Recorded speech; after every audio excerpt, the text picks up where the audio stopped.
ចាវាត្រីសួស្ដីបងប្អូន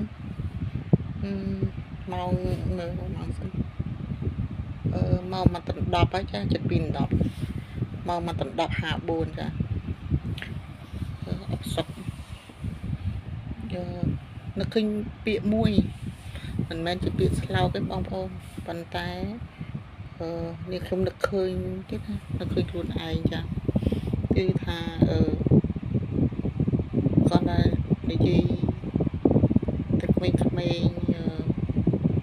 ចំនួននេះនិងចំនួនក្រោយក្នុងការជ្រើសរើសដៃគូណាគូសកលគូជីវិតខ្ញុំក៏នឹកឃើញពីមួយថាចេះគាត់ភ្នែក10គាត់ភ្នែក10ដាក់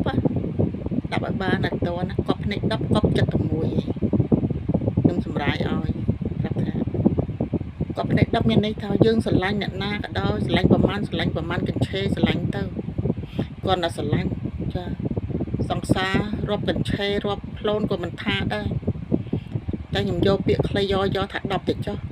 ប៉ុន្តែកប់ចិត្តមួយបានន័យថាយើងរើសជាគូអនាគតគូជីវិតឬក៏មិត្តម៉ឺនឆ្នាំមិត្ត100ឆ្នាំ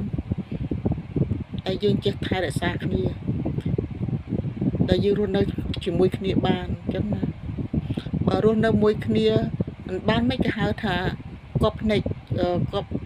កប់ចិត្ត10កប់ចិត្ត10កប់ភ្នែក10កប់ចិត្ត1អញ្ចឹងបងប្អូននឹងអត់មានអីទេមានតែប៉ុណ្ណឹងសុំទោសផងនិយាយរៀងជាប់បន្តិចណា